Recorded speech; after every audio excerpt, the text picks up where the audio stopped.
Bismillahirrahmanirrahim. Assalamualaikum warahmatullahi wabarakatuh. Alhamdulillahilladzi hadana li hadza wa ma kunna linahtadiya laula an hadana Allah. Wa ashhadu an la ilaha illallah wahdahu la syarika lah iqraran bihi wa tauhidan. Wa ashhadu anna Muhammadan abduhu wa rasuluh sallallahu alaihi wa ala alihi wa ashabihi wa sallama tasliman mazida wa ba'd. Fa inna asdaqal hadithi kitabullah wa khairal hadi hadi Muhammadin sallallahu alaihi wa alihi wa sallam wa syarral umuri muhdatsatuha wa kullu muhdatsatin bid'ah wa kullu bid'atin dhalalah wa kullu dhalalatin finnar. Ikhwati fillah, azani Allah wa iyyakum. Baik hadirin jamaah Masjid At-Taqwa Lipo Cikarang, Bekasi, Jawa Barat. Karena Jawa Barat pasti banyak orang Sunda, juga para pendengar Radio Roja Bandung di mana saja Anda berada, juga para pemirsa Roja TV di mana saja Anda berada, juga para pendengar melalui streaming Radio Roja Bandung di mana saja Anda berada. Alhamdulillah, pagi ini kita bertemu untuk membahas satu tema yang menjadi cita-cita kita bersama dunia dan akhirat, yaitu menjadi muwahhid, menjadi ahli tauhid yang diberikan jaminan kebahagiaan oleh Allah Azza wa Jalla. Judul yang kita angkat seperti yang tadi kita dengar adalah bahagianya ahli tauhid. Ini ikhbarul waqi. Judul ini sekali lagi ikhbarul waqi. Artinya memberikan informasi tentang realita, tentang kenyataan yang terjadi, bahwa ahli tauhid itu pasti berbahagia. Kenapa mereka dipastikan berbahagia? Siapa yang memastikannya?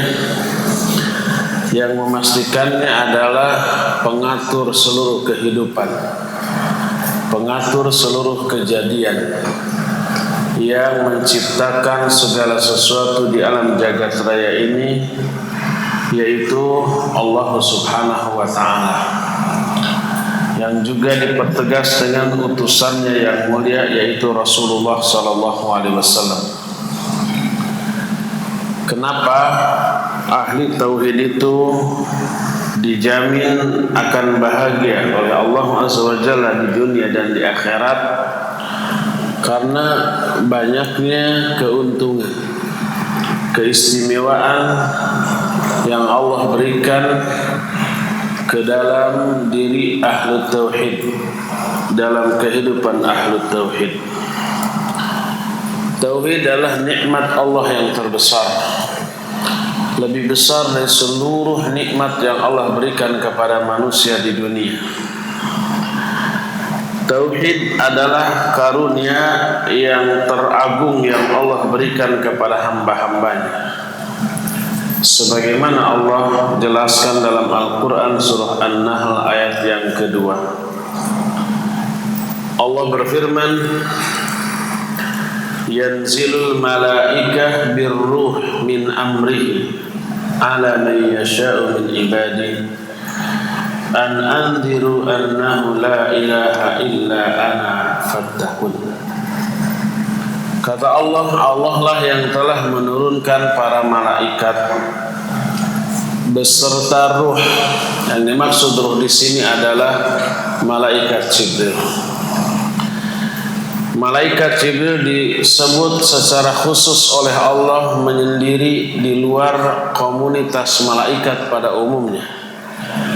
untuk menunjukkan keistimewaan dan keutamaan beliau dibanding malaikat yang lainnya. Dan ini banyak dalam Al-Quran. Tanazzalul malaikatu warruhu fiha. Ruh itu malaikat Jibril. Para malaikat Jibril termasuk komunitas malaikat yang disebut sebelumnya, tapi disebut lagi secara khusus, menunjukkan keutamaan. Allah lah yang menurunkan para malaikat beserta ruh atas perintah Allah kepada hamba-hamba yang dikehendakinya dari kalangan para nabi, yang menyerukan anziru annahu la ilaha illa ana fattaqun. Berilah peringatan kepada manusia tentang la ilaha illa ana, tidak ada sembahan yang hak selain aku, fattaquni, maka bertakwalah kalian kepadaku. Ayat ini surah An-Nahl ayat 2 menjelaskan berbagai macam nikmat yang Allah berikan kepada manusia, dan Allah memulai nikmat tersebut dengan kalimat tauhid. Ayat ketiga, keempat dan seterusnya itu menjelaskan nikmat-nikmat lain yang Allah berikan di dunia. Ayat ketiga, keempat dan seterusnya. Ayat keduanya ini menjelaskan awal nikmat yang Allah turunkan, yaitu turunnya para malaikat kepada para nabi untuk menyampaikan la ilaha illallah. Berkata Al-Hafidh Ali Al-Hakami ketika menjelaskan surah ini, kalimatut tauhid hiya a'dhamu nikmatin an'ama Allahu azza wa jalla biha 'ala ibadihi an hadahum ilaiha, wa lihadza dzakaraha fi suratin Nahl allati hiya suratun ni'am faqaddamaha awwalan qabla kulli ni'mah. Kalimatut tauhid adalah seagung-agung nikmat yang Allah berikan kepada hamba-hambanya. Oleh karena itu di dalam surah An-Nahl Allah menjelaskan beberapa nikmat yang Allah berikan kepada manusia, dan dimulai dengan menyebutkan nikmat kalimatut tauhid. Berdasarkan hal itulah maka di antara sekian banyak nikmat yang Allah berikan, nikmat kehidupan, nikmat kesehatan, nikmat rizki, nikmat pasangan hidup, nikmat segala hal kenikmatan di dunia, maka yang paling agung dan paling utama di antara nikmat tersebut adalah diturunkannya kalimatut tauhid kepada hamba-hambanya, kepada manusia. Timbul pertanyaan, kenapa kalimatut tauhid merupakan sebesar-besar nikmat, seagung-agung nikmat? Ada segudang alasan dan penjelasan tentang hal ini. Alasan yang pertama adalah kita rinci efek positif dari kalimatut tauhid di dunia terlebih dahulu. Pertama, kalimatut tauhid penyebab utama istiqamahnya seorang mukmin di alam dunia. Kalau kita mau istiqamah, ajeg di atas kebenaran, tidak lekang kena panas, tidak luntur kena hujan, teunggut kalinduan, tegedag keanginan, teluntur ku ibun telaas ku panas, tecuet kanu hideung teponteng kanu kone, telancak linci luncat mulang udar tina tali gadang. Itu istiqamah. Siapa orang yang ingin istiqamah di atas kebenaran sampai akhir hayat, hendaklah dia mempelajari tauhid, mendalaminya dan mengaplikasikannya dalam kehidupan kesehariannya. Siapa yang istiqamah di atas, siapa orang yang mendalami tauhid dan mengaplikasikannya, Allah akan berikan hidayah kepada dia untuk istiqamah sampai akhir hayat. Dan ini jaminan Allah jelaskan dalam Al-Quranul Karim di dalam surah Ibrahim ayat yang ke-27. Allah berfirman, yuthabbitullahu alladhina amanu bil qawli tsabiti fil hayatid dunya fil akhirah.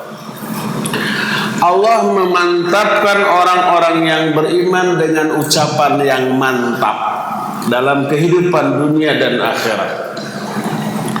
Yang dimaksud dengan Allah memantapkan artinya Allah mengistiqamahkan.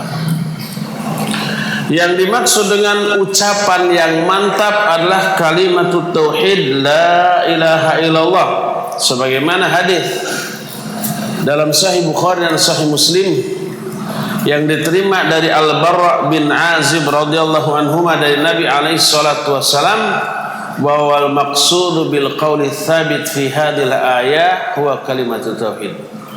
Yang dimaksud dengan al-qawlu tsabit, ucapan yang mantap dalam ayat ini adalah kalimatut tauhid. Allah memantapkan orang-orang yang beriman dengan kalimat yang mantap, kalimat yang tsabit. Artinya Allah akan mengistiqamahkan orang-orang beriman di dalam kehidupannya di dunia karena kalimat tauhid yang difahaminya dan diamalkannya. Ini janji dari Allah. Siapa yang mendalami tauhid dan menerapkannya, Allah buat dia istiqamah. Baik dalam kehidupan di dunia ataupun di dalam kehidupan di akhirat. Yang dimaksud dalam kehidupan dunia, ya selama kita hidup di dunia, Allah akan istiqamahkan, Allah akan jaga, Allah akan berikan hidayah untuk tetap tegar di atas sunnah. Yang dimaksud dengan di dalam kehidupan dunia dan akhirat, akhirat itu ya di alam kubur, ya di alam mahsyar nanti. Ketika di alam kubur, dia ditanya oleh munkar dan nakir, dia akan tegar menghadapi bentakan munkar dan nakir, menghadapi situasi yang sangat menakutkan dan menegangkan. Bayangkan di alam kubur sendirian, nggak ada kawan, kondisi semua asing, sepi, ditambah munkar dan nakir tampil dalam bentuk yang menakutkan. Disebut munkar lianna kullama ra'ahu ankarahu.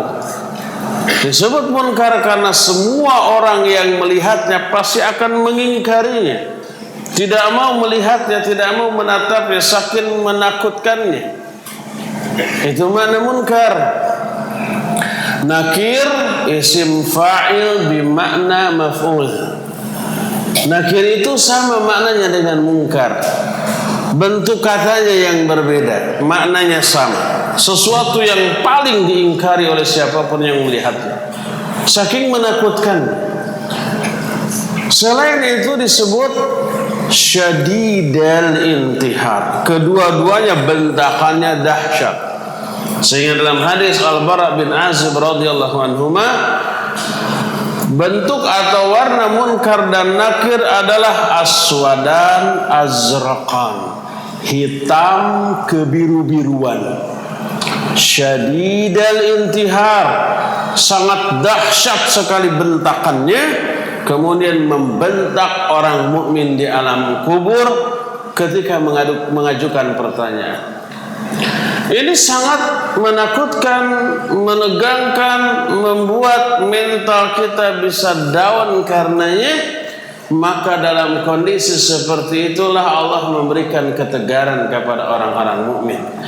Inilah kata Nabi SAW yang dimaksud yuthabbitullahu alladhina amanu bil qawli tsabit fil hayati dunya wa fil akhirah.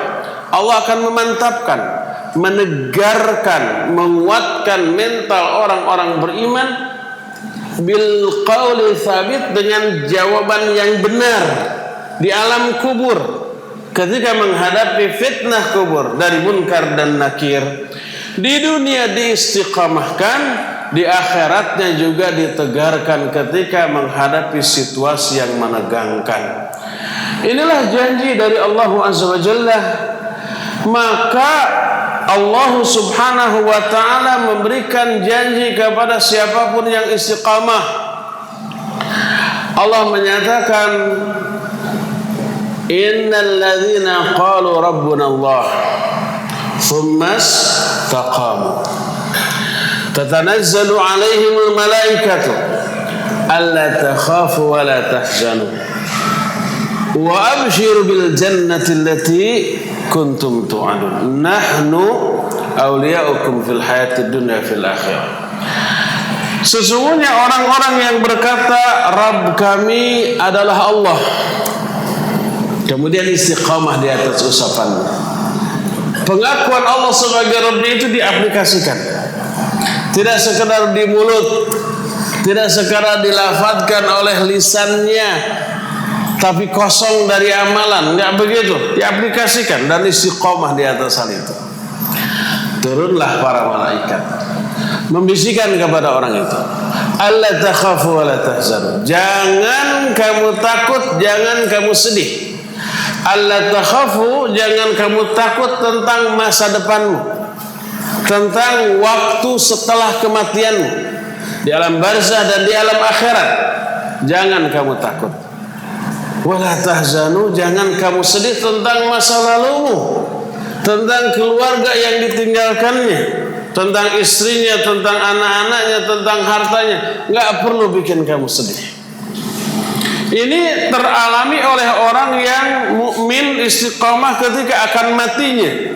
Setiap orang yang merasa dirinya mau mati meninggalkan alam dunia, dia takut terhadap keadaan yang akan dia alami di alam kubur dan di akhirat, karena masih blank bagi dia apa yang akan dia alami. Yang jelas alam kubur menakutkan. Yang jelas alam kubur itu sesuatu yang asing. Kemudian dia pun sedih terhadap apa yang dia akan tinggalkan. Istrinya akan ditinggalkan, disamar orang nanti. Anak-anaknya akan ditinggalkan. Bagaimana kehidupan mereka setelah saya meninggalkan dunia ini? Bagaimana hartanya? Jangan-jangan ada yang ngerebut. Sedih dia terhadap masa lalu yang akan ditinggalkannya, terhadap dunia yang akan dia tinggalkan, dan takut terhadap masa datang yang akan dia alami di alam kubur dan alam-alam setelahnya.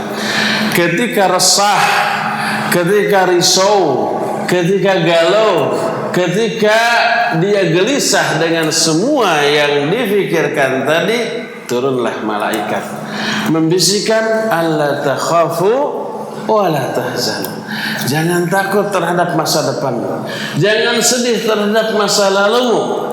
Wa abshiru bil jannati allati kuntum tu'adun, tapi bergembiralah dengan surga yang telah dijanjikan untukmu. Bisikan malaikat ini menghilangkan seluruh rasa risau, galau, resah dan gelisah. Takut dan sedihnya sirna, hilang, diganti dengan optimisme, besarnya harapan dan husnudzan kepada Allah Azza wa Jalla. Mungkin di antara ikhwan dan akhwat, ada akhwat di sini. Di antara ikhwan dan anggap saja ada, dan akhwat yang ada di sini pernah mendengar kajian dengan judul yang unik, misteri tamu terakhir. Pernah ya? Yang dimaksud tamu terakhir yang menjadi misteri itu adalah beberapa kejadian gaib yang akan teralami oleh orang yang akan mati, yang sedang mengalami sakaratul maut. Itu kan jadi misteri. Disebut tamu terakhir karena itulah yang datang di akhir hayatnya. Salah satunya adalah kedatangan malaikat ini. Tapi khusus bagi orang mukmin ahli tauhid yang istiqamah di atas tauhidnya. Sebagaimana ayat yang tadi, Innal ladzina qalu rabbuna Allah tsumma istaqamu tatanazzalu 'alaihimul malaika alla takhafu wa la tahzanu. Inilah yang disebut oleh para ulama dengan sebutan para malaikat rahmat yang datang kepada orang-orang mukmin yang akan mati. Dalam hadis sahih riwayat Imam Bukhari dan Imam Muslim, Nabi alaihi salatu wasallam bersabda, "Man ahabba liqa Allah, ahabba Allahu liqa'ah, wa man kariha liqa Allah, kariha Allahu liqa'ah." Siapa orang yang mencintai pertemuan dengan Allah, Allah pun cinta bertemu dengannya. Siapa yang benci bertemu dengan Allah, Allah pun benci bertemu dengannya. Aisyah radhiyallahu anha salah paham tentang hadis ini. Disangkanya yang dimaksud dengan bertemu dengan Allah itu adalah mati gitu ya. Lalu dikatakan kalau siapa benci bertemu dengan Allah, Allah pun benci bertemu dengannya. Kalau yang dimaksud bertemu di sini adalah mati, siapa yang membenci kematian, Allah juga benci bertemu dengan dia. Padahal kita semua benci mati. Lalu bertanyalah Aisyah, akarahiyatul mauti ya Rasulullah? Apakah yang dimaksud benci bertemu dengan Allah itu membenci kematian, wahai Rasulullah? Apa kata Nabi SAW? Laisal amru kama tadhunnin. Oh, urusan ini perkara tidaklah seperti yang kamu duga, ya Aisyah. Akan tapi maksudnya sesungguhnya seorang mukmin idza kana fi inqita'i min hayati dunya wa iqbalin ila akhirah. Sesungguhnya seorang mukmin apabila dia sudah berada dalam akhir dari kehidupannya, menjelang kepindahan ke negeri akhirat, alias sedang apa? Sakaratul maut, ya. Maka akan diperlihatkan kepadanya tempat kembalinya kelak di akhirat. Kalau seorang mukmin diperlihatkanlah surga, maka tidak ada yang lebih dia cintai saat itu kecuali bertemu dengan Allah, kecuali masa datangnya, karena masa datangnya adalah kebahagiaan bagi dia. Maka saat itu muncul perasaan cinta bertemu dengan Allah dengan kadar yang sangat besar. Dia ingin segera bertemu dengan Allah. Maka dia pun mencintai pertemuan dengan Allah, Allah pun cinta bertemu dengannya. Sebaliknya orang-orang kafir atau fajir, orang durhaka, bila dia berada dalam keadaan sakaratul maut, diperlihatkanlah neraka yang begitu mengerikan, menakutkan, sehingga dia membenci masa depannya. Masa depannya adalah kehancuran, kebinasaan bagi dia. Maka saat itulah dia membenci bertemu dengan Allah, maka Allah pun membenci pertemuan dengannya. Nah, adapun orang mukmin yang istiqamah tadi didatangi oleh para malaikat yang memberikan kabar gembira, wa absyiru bil jannati allati kuntum tu'adun nahnu awliya'ukum fil hayati dunya wa fil akhirah. Kamilah pelindung kamu dalam kehidupan di dunia ini dan dalam kehidupan di akhirat nanti.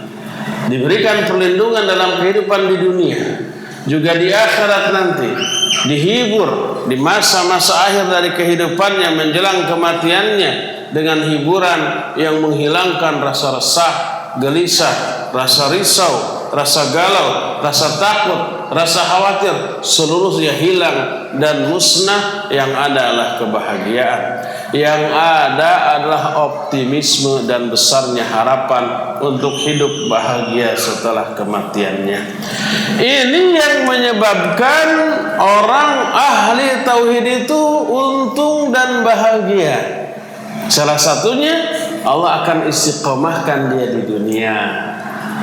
Pada menjelang akhir kematiannya dikirim malaikat rahmat Kemudian di alam kuburnya pun diistiqamahkan ketika menjawab pertanyaan dari Munkar dan Nakir. Ini alasan pertama kenapa ahli tauhid layak berbahagia. Kedua, kenapa ahli tauhid itu dipastikan bahagia? Karena tauhid yang dimiliki dan diaplikasikannya mencegah dia untuk masuk ke dalam neraka. Tauhid penyelamat manusia dari api neraka, dari murka dan azab Allah Subhanahu wa taala, sebagaimana dijelaskan di dalam salah satu hadis yang sahih diriwayatkan oleh Imam Muslim. Anna Nabiyya alaihi salatu wassalam sami'a muadzina yaqulu asyhadu an la ilaha illallah faqala kharajta minan nar. Suatu saat Nabi alaihi salatu wasallam mendengar seorang muadzin. Dalam azannya dia mengumandangkan asyhadu an la ilaha illallah. Langsung Nabi SAW mengomentari kharajta minan nar. Dengan kalimat itu kamu selamat dari api neraka. Dengan kalimat tauhid asyhadu an la ilaha illallah. Dalam hadis yang lain masih diriwayatkan oleh Imam Muslim tapi diterima dari Ubadah bin As-Samit radhiyallahu an. Kata Ubadah, sami'tu Rasulullah sallallahu alaihi wasallam yaqul man syahida an la ilaha illallah wa anna Muhammadan abduhu wa rasuluh harramallahu alaihin nar. Aku mendengar Rasul SAW bersabda, siapa orang yang bersyahadat la ilaha illallah dan Muhammad adalah Rasulullah, Allah mengharamkan neraka atas diri orang itu. Karena kalimat tauhid. Dalam riwayat lain tentang syafaat, orang yang sudah terjerumus ke dalam api neraka, sudah diazab, lalu Nabi alaihi salatu wassalam melihat di antara umatnya ada masuk terjerumus ke dalam neraka. Beliau menghadap kepada Allah, diizinkan. Lalu Nabi SAW tersungkur sujud. Allah mengilhamkan kepada beliau beberapa kalimat pujian sanjungan kepada Allah yang tidak pernah beliau diilhami kalimat-kalimat seindah itu. Sampai beberapa lama yang Allah kehendaki. Setelah itu Allah berfirman, ya Muhammad irfa ra'sak sal tu'ta. Hai Muhammad, angkat kepalamu, mintalah kamu akan diberi. Minta hak untuk memberi syafaat, kamu akan diberi hak untuk memberikan syafaat. Lalu Rasul sallallahu alaihi wasallam menyatakan, aku pun diberi syafaat untuk menyelamatkan beberapa orang dari umatku, tapi jumlahnya dibatasi. Lalu aku keluarkan dari api neraka man qala la ilaha illallah wa qala fi qalbihi mithqala dzarratin min iman. Aku keluarkan orang-orang yang mengatakan la ilaha illallah dan di dalam hatinya ada iman walaupun sekecil zarrah. Zarrah itu bahasa kitanya atom, bagian terkecil dari suatu unsur, nggak kelihatan oleh mata telanjang saking kecilnya. Sekecil itu ada iman, la ilaha illallahnya itu dia katakan dengan mulutnya dan ada wujudnya di dalam hati, walaupun sekecil itu dikeluarkan oleh Nabi alaihi salatu wasallam dari api neraka. Dari sini kita mengetahui bahwa kalimat tauhid la ilaha illallah dia akan menjadi penyelamat orang yang mengatakannya dari api neraka. Terlebih apabila orang itu mengaplikasikan la ilaha illallah dalam kehidupan keseharian. Inilah sebab yang ketiga. Wahia sababu dukhulil jannah. Kalimat tauhid itu penyebab masuknya seseorang ke dalam surga. Tadi disebutkan dia selamat dari api neraka. Dalam keterangan berikut ini dia akan dimasukkan ke dalam surga. Sebagaimana hadis sahih riwayat Imam Al-Bukhari dalam kitab sahih. Nabi SAW bersabda, Asyhadu an la ilaha illallah wa anni rasulullah la yalqallaha bima amdun ghaira syakin fihima illa dakhala jannah. Kata Nabi SAW, Asyhadu an la ilaha illallah wa anni rasulullah. Tidaklah seorang hamba bertemu dengan Allah dalam keadaan dia mengatakan dua kalimat ini dan tidak ragu-ragu sedikit pun terhadap isinya, kecuali dia pasti akan masuk ke dalam surga. Bahkan ketika dua kalimat ini dikatakan di akhir hayat, Nabi SAW menjamin sebagai ahli surga.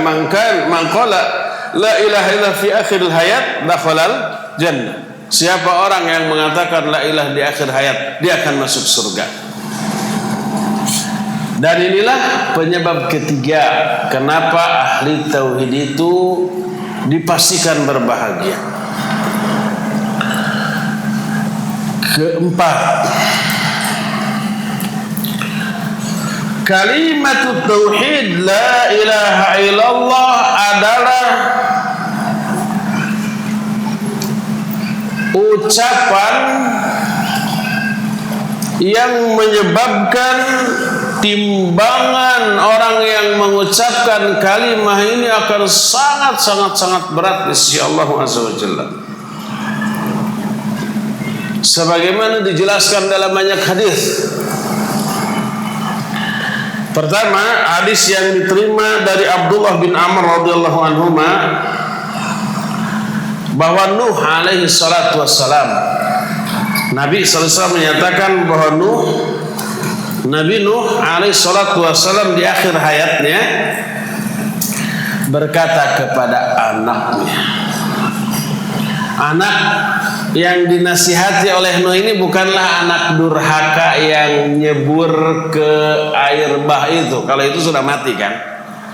Ketika Nabi Nuh diselamatkan oleh Allah di atas sebuah perahu, anak durhaka, kemudian istrinya yang juga durhaka sudah mati di sana. Ini ada anaknya yang lain yang masih hidup. Sampai Nabi Nuh wafat, anak ini masih hidup. Ketika beliau mau wafat, beliau memberikan nasihat kepada putranya. Kata Nabi Nuh, amuruka bila ilaha illallah.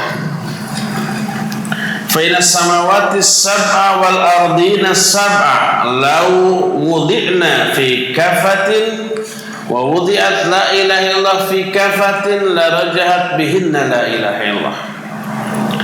Walau anna samawati sab'a wal ardina sab'a kunna halaqah mubhamah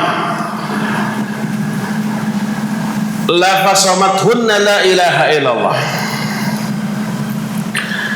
Kata Nabi SAW, kata Nabi Nuh, aku perintahkan kepadamu untuk mengatakan la ilaha illallah. Karena sesungguhnya langit yang 7, bayangkan bukan satu langit tapi langit yang 7 dan bumi yang 7. Seandainya itu diletakkan di salah satu daun timbangan, lalu la ilaha illallah diletakkan di daun timbangan yang lain, niscaya akan lebih berat kepada la ilaha illallah. Bayangkan, bumi yang 7 dan langit yang 7 seberat apa? Tidak ada timbangan yang bisa menimbang langit dan bumi saking besarnya. Dan besarnya langit dan 7 dan bumi yang 7 juga mengisyaratkan beratnya segimana. Tapi ternyata beratnya kalah oleh kalimat tauhid la ilaha illallah. Ini menunjukkan bahwa kalimat tauhid bila diaplikasikan menghasilkan nilai pahala yang beratnya melebihi bobot 7 lapis langit dan 7 lapis bumi. Padahal seluruh amal kita kan nanti ditimbang ya, dibandingkan dengan dosa yang kita lakukan. Kalau lebih berat kepada timbangan amal kebaikan, selamat. Fa amma man thaqulat mawazinu fahuwa fi 'ishatir radiyah. Nah, yang terberat itu mengaplikasikan tauhid. Aplikasi dari tauhid itu yang membuat timbangan amal kebaikan kita super berat. Dan ingat, pahala dari amalan bukan sekedar menentukan selamat tidaknya kita dari neraka, dari azab Allah, tapi juga menentukan setingkat apa, setinggi apa tingkatan kita di dalam surga. Al-Imam Ibnu Hajar Al-Asqalani rahimahullah dalam kitab Fathul Bari Syarah Sahih Bukhari ketika menafsirkan yarfa'illahu alladziina amanu minkum walladzina utul ilma darajat, kata beliau raf'atud darajat fil jannah likathrati thawab, bahwa ketinggian derajat seorang manusia di surga kelak bergantung kepada banyak sedikitnya pahala, berat atau ringannya pahala setelah dikalkulasikan dengan dosa. Kalau umpamanya dosa dengan hitungan di 100, kemudian pahalanya 1000, maka diambil 100 pahala dipakai melunasi atau membayar dosa yang 100 tadi. Dosa habis, terhapus oleh 100 kebaikan yang diambil dari pahala tadi. Innal hasanati yudhibnas sayyi'at. Pahala itu bisa menghapus dosa-dosa. Dosa habis, ada saldo pahala yang tersisa berapa? 900. Saldo sisa pahala yang ada ini yang menentukan tinggi rendahnya derajat dia di surga. Makin banyak saldo pahala, makin tinggi derajatnya. Dan yang paling berat di dalam timbangan lah kalimat tauhid la ilaha illallah. Bila diaplikasikan, mengaplikasikan tauhid menghasilkan pahala lebih berat daripada langit yang 7 dan bumi yang 7 beserta isinya. Selain menentukan berat dalam timbangan amal, juga menghapus dosa-dosa. Sebuah hadis yang diriwayatkan oleh Imam At-Tirmidzi, An-Nasa'i dan Imam Ahmad dalam kitab Musnadnya dari Abdullah bin Amr bin As radhiyallahu anhuma, dia mendengar Rasul sallallahu alaihi wasallam bersabda, Inna Allah sayukhlisu rajulan min ummati ala ru'usil khalaiq yawmal qiyamah fayanshuru alaihi tis'atan wa tis'ina sijila kulla sijilin mithla muddal basar thumma yaqul atunkiru min hadha syai'a. Kata Rasulullah SAW, sesungguhnya Allah akan menyelamatkan salah seorang laki-laki dari kalangan umatku di hadapan seluruh makhluk pada hari kiamat. Allah hamparkan di hadapan orang ini 99 jilid buku yang berisi daftar kesalahan dan dosa dia. Masing-masing buku itu besarnya seluas mata memandang. Besar. Di sana berisi daftar kesalahan dan dosa, kemaksiatan, menunjukkan dosanya sangat besar dan berat. Bayangkan, Lalu Nabi SAW bertanya Allah bertanya kepada orang itu, atunkiru min hadza syai'a? Apakah kamu mau mengingkari semua dosa-dosa yang tertulis dalam buku ini? Atau disebutkan apakah malaikat pencatatmu menzalimi kamu dengan umpamanya ada dosa yang tidak dilakukan tapi dicatat? Apakah begitu? Itu kan zalim. Orang ini menjawab, la ya Rabbi, tidak. Semua yang ditulis benar. Tidak ada sesuatu yang diingkari. Semua yang ditulis itu betul dilakukan. Ngaku dia. Allah bertanya lagi, afalaka udhrun? Apa kamu punya uzur enggak? Yang apa? Yang bisa menghapus dosa-dosa itu.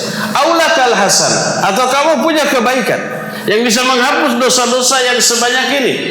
Orang ini mikir, lah ya Rabbi, enggak, saya enggak punya uzur, enggak terpaksa, tidak dalam keadaan umpamanya kepepet, tapi dilaksanakan secara sukarela dalam keadaan sadar. Dan juga saya tidak memiliki kebaikan yang banyak yang bisa menghapus dosa-dosa ini. Apa kata Allah? Bala innalaka indana hasanah. Ya, menurut kami kamu memiliki satu kebaikan. Wa innahu la zulma 'alaika al-yaum, dan sungguhnya tidak ada kezaliman yang akan diberlakukan kepada dirimu pada hari ini. Kamu akan diperlakukan, diadili secara adil. Namanya juga pengadilan, bukan penzaliman. Pengadilan itu tempat ditegakkannya keadilan. Kayaknya di dunia bukan pengadilan yang sekarang cocoknya namanya ya. Karena bukan menegakkan keadilan. Pak pinter-pinter bohong di pengadilan. Pak pinter-pinter merekayasa saksi dan bukti. Ya. Kalau di akhirat benar-benar pengadilan. Fayukhriju bitaqah fiha asyhadu an la ilaha illallah wa asyhadu anna Muhammadan abduhu wa rasuluh. Dikeluarkanlah bagi orang ini satu bitaqah, satu kartu tipis dan kecil, tapi di kartu itu tertulis asyhadu an la ilaha illallah wa asyhadu anna Muhammadan abduhu wa rasuluh. Orang ini bertanya, ya Rabbi, ma hadhil bitaqah, ma hadhil sijilat? Ya Allah, apa kartu ini dan buku yang besar ini? Allah menjawab, fa innaka la tudlam. Kamu sekarang tidak akan dizalimi. Ditimbanglah, disimpan 99 jilid buku tersebut di satu daun timbangan, dan kartu di tiap daun timbangan yang lain. Ditimbang apa yang terjadi, maka fatashatis sijilat wa thaqulatul bitaqah, ringanlah buku yang 99 itu dan beratlah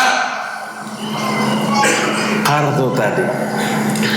Kata Rasul sallallahu alaihi wasallam, wala yathqilu masbillahi ta'ala syai', tidak ada sesuatu pun yang bisa mengalahkan beratnya nama Allah azza wa jalla. Apa akibatnya? Akibatnya dosa yang 99 jilid buku tadi terhapus oleh kalimat tauhid yang tertulis dalam bitaqah tadi. Jadi fungsi dari kalimat tauhid la ilaha bisa menghapus dosa sebanyak apapun.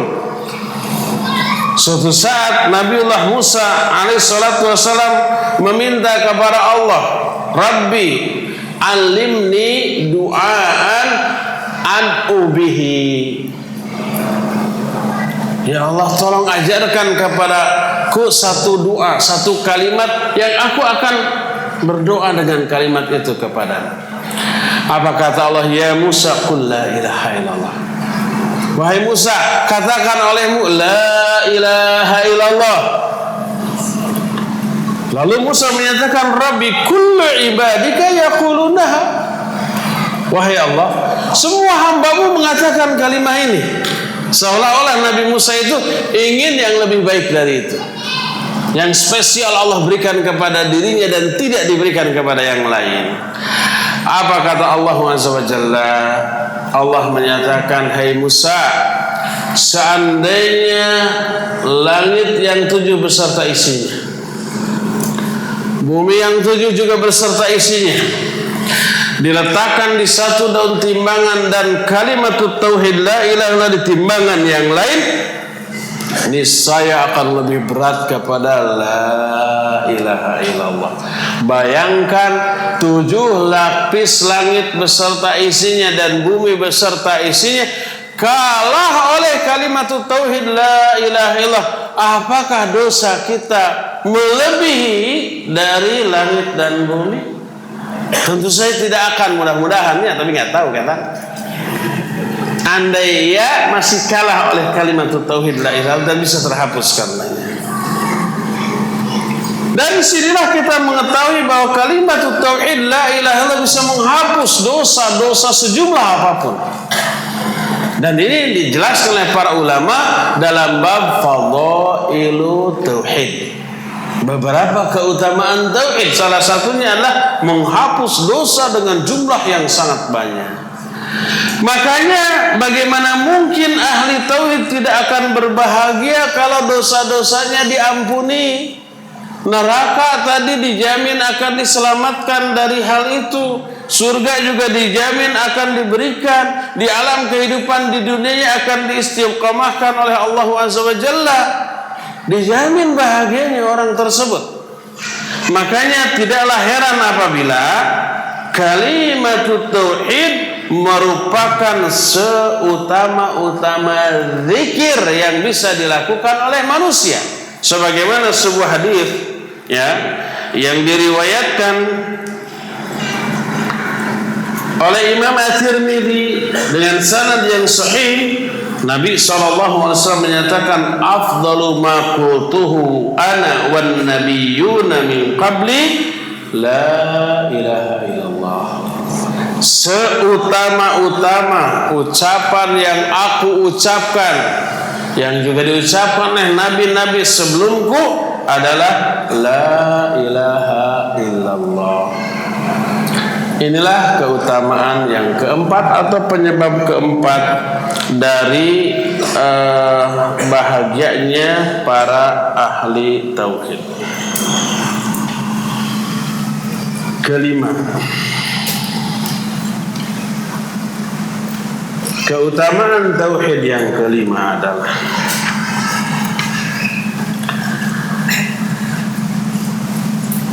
tauhid itu peringan hisab. Ahli tauhid akan dientengkan hisabnya bila dia harus dihisab.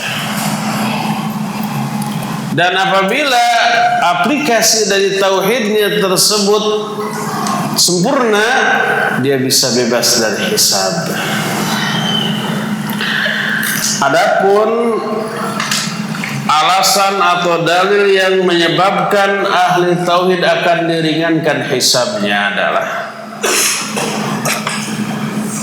Al-Quranul Karim yang terdapat dalam surah Al-Lail ayat 5 dan sampai ayat 7. Allah Subhanahu wa ta'ala berfirman, fa amma man a'ta wattaqa. Terus apa?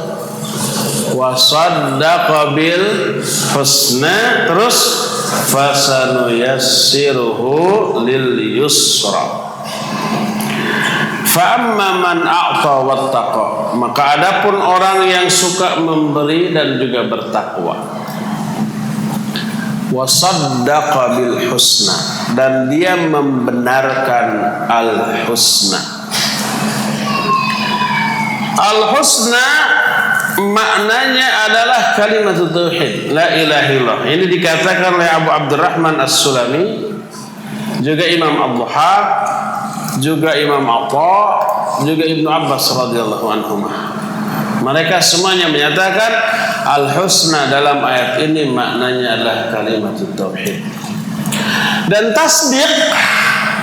tasdik terhadap kalimat tauhid selain mendalami, memahami isinya, juga mengaplikasikan.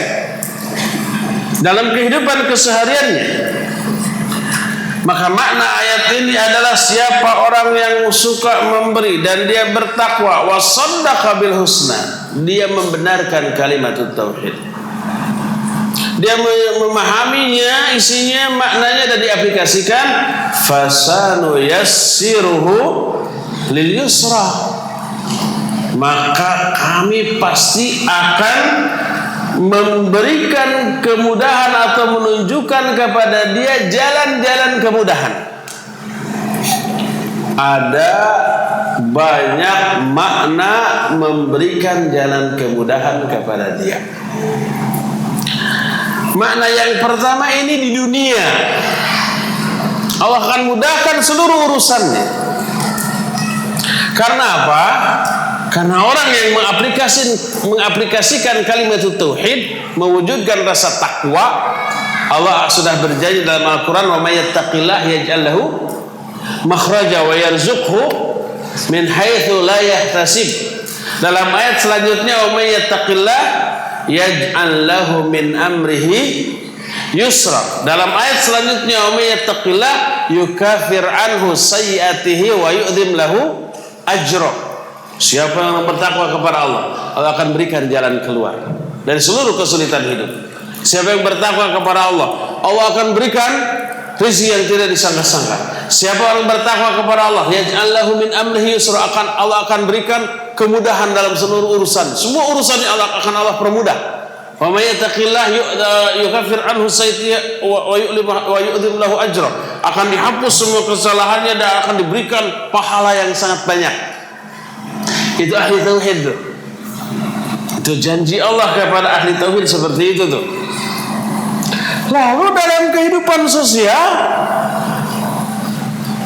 juga diaplikasikan dalam bentuk apa? Menebar banyak kebaikan kepada manusia. Kalau orang menebar banyak kebaikan, memudahkan urusan orang yang sedang kesulitan, melepaskan orang yang sedang kepepet, ya, memberikan kemudahan kepada orang yang berhutang kepada kita, menutup aibnya, menolong, Allah akan memberikan balasan sesuai dengan jenis perbuatan dia, tetapi dengan kualitas yang jauh berbeda. Siapa yang memberikan kemudahan kepada orang lain, dia sendiri akan dipermudah oleh Allah dalam urusannya. Siapa orang yang melepaskan seorang mukmin saudara dari sebuah kesulitan, Allah akan lepaskan kesulitan dia dunia akhirat. Siapa orang yang menutup aib seorang muslim, Allah akan tutup aib dia dunia akhirat. Siapa orang yang menolong seorang muslim, Allah akan tolong dia di saat dia memang membutuhkan pertolongan dunia akhirat. Rasul sallallahu alaihi wasallam bersabda, man nafasa an mu'minin kurbatan min kurabid dunya, siapa orang yang melepaskan satu kesulitan dari seorang mukmin dari kesulitan-kesulitan di dunia, Allah akan lepaskan dia dari kesulitan dunia dan akhirat. Wa man yassara ala mu'sir, siapa orang yang memberi kemudahan kepada orang yang mu'sir. Mu'sir itu orang yang berhutang kepada kita atau kepada orang lain, ya, kita berikan kemudahan. Saya pinjam umpamanya 500.000, saya bayar 2 minggu lagi. Kita bilang bayar aja sebulan lagi, nggak apa-apa. Sudah sebulan dia datang, aduh Afan saya belum bisa. Tenang saja, nggak apa-apa, bulan depan juga, gitu ya. Pokoknya dipermudah. Kalau melihat orang ini kayaknya nggak punya sumber penghasilan, kayaknya nggak akan sanggup bayar walaupun hanya 500.000, kita bebaskan. Sudah bebas, kamu nggak punya hutang apa-apa lagi kepada sedekah. Maka Allah Azza wa Jalla akan melepaskan kita dari azab. Syekh Al-Albani rahimahullah dalam kitab Ahkamul Janaiz, dalam bab ma yanfa'u lil mayyit, amalan-amalan yang bermanfaat bagi si mayit, itu menukil beberapa hadis yang sahih tentang hal ini. Ada orang yang kerja yang tidak memiliki kebaikan sedikit pun, Tapi pekerjaan dia di dunia itu ngutang-ngutangin uang ke orang. Lalu orang ini berkata kepada debt collector yang menjadi anak buahnya. Kata dia, khud mimma tayassara watruk ala man asara. Ambil bayaran dari orang-orang yang punya kemudahan untuk membayar dan tinggalkan orang yang kesulitan dan bebaskan. Semoga Allah membebaskan kita dari azab neraka. Kalau semua orang yang mengutangin ke orang lain kayak begitu, nggak akan ada kasus macam-macam seperti zaman sekarang. Rata-rata debt kolektornya apa? Galak ya. Ringkas kata, orang ini mati di akhirat oleh Allah ditanya, hal amilta khairan qat? Kamu pernah nggak melakukan kebaikan sedikit saja di dunia?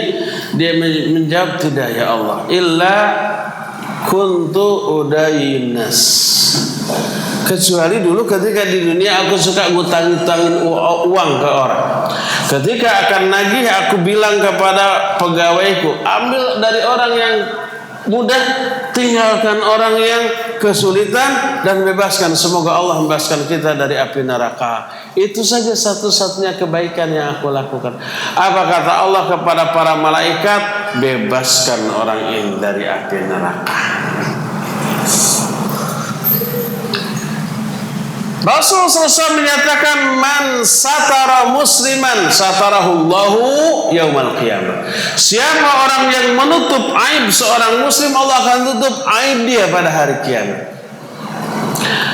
Wallahu fi aunil abdi ma kana al abdu fi auni akhi. Allah selalu menolong hambanya setiap kali hamba ini menolong saudaranya. Jadi aplikasi dari tauhid adalah akhlak dalam kehidupan sosial, dalam bermuamalah dengan orang. Allah membalas. Siapa yang menyelamatkan atau melepaskan seseorang dari kesulitan, Allah akan lepaskan orang itu dari kesulitan dia dunia dan akhirat. Siapa yang memberikan kemudahan, Allah akan berikan dia kemudahan. Siapa yang menutup aurat atau aib seseorang muslim di dunia, Allah akan tutup aib dia dunia akhirat. Siapa yang menolong sesama saudara, Allah akan menolong dia. Jadi balasan kebaikan yang kita lakukan kepada orang itu diterimanya dari Allah, bukan dari orang itu. Allah yang akan membalas kebaikan kita kepada orang, bukan orang itu yang akan membalas. Kalau niat kita menolong siapapun yang kesulitan karena perintah Allah, mengharapkan balasan dari Allah, kita nggak akan pilih-pilih orang yang kita tolong, ya. Karena kita yakin yang memberikan balasan kepada kita atas kebaikan kita itu Allah, bukan manusia. Maka muamalah kita kepada sesama manusia merupakan perwujudan dari muamalah kita kepada Allah. Allah yang merintahkan. Kenapa kita banyak senyum ke orang? Allah yang merintahkan melalui lisan Rasulnya alaihi salatu wassalam. Kenapa kita menolong orang? Allah yang merintahkan. Ini amalan muamalah saya dengan Allah lah. Diaplikasikan dalam bentuk muamalah dengan sesama manusia. Niat saya karena Allah. Saya menginginkan balasan dari Allah, bukan dari manusia yang kita tolong. Maka kita nggak akan pilih-pilih orang. Kalau kita mengharapkan balasan dari sama manusia yang kita tolong, bisa pilih-pilih nanti. Ini orang kering, ditolong juga percuma, nggak akan bisa balas, dibiarkan. Kan gitu ya. Makanya aplikasikan tauhid kepada Allah dalam bentuk bermuamalah yang baik kepada orang. Allah subhanahu wa ta'ala melalui lisan Rasulnya alaihi salatu wassalam sering menyuruh mengaplikasikan iman, tauhid, akidah dalam bentuk muamalah yang baik kepada orang. Rasul SAW bersabda, man kana yu'minu billahi wal yawmil akhir falyaqul khairan aw liyasmut falyukrim dhaifa falyukrim jarahu. Siapa orang beriman kepada Allah dan hari akhir, bicara yang baik atau diam, muliakan tetangga. bicara yang baik atau dia memuliakan tamu, memuliakan tetangga, itu muamalah kita dengan manusia, dan itu merupakan perwujudan dari iman kita kepada Allah dan hari akhir, perwujudan dari muamalah kita kepada Allah Subhanahu wa taala. Ini aplikasi tauhid. Apa efeknya? Efeknya oleh Allah semuanya akan dipermudah. Aib-aib kita ditutup. Ketika kita butuh pertolongan, Allah langsung menolong, karena kita juga suka menolong sama manusia atas perintah Allah dan karena Allah. Wa yut'imuna at-ta'ama 'ala hubbihi miskinan wa yatiman wa asira. Innama nut'imukum liwajhillah la nuridu minkum jazaa'an wala syukur.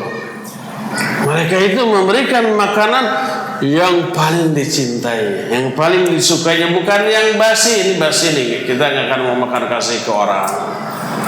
Bukan itu. Makanan yang paling kita cintai kasih ke orang, itu yang paling bernilai. Innama nut'imukum liwajhillah. Kami memberi makan kepada kalian hanya karena wajah Allah.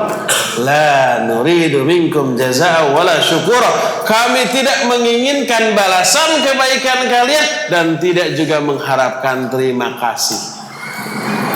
Tidak mengharapkan nuhun-nuhun acan rek nuhun terek henteu sabodo teh deui. Dah kuring mah diparentah ku Allah ngaharapkan pahala sareng balasan ti Allah azza wa jalla ya. Semoga semuanya ngerti.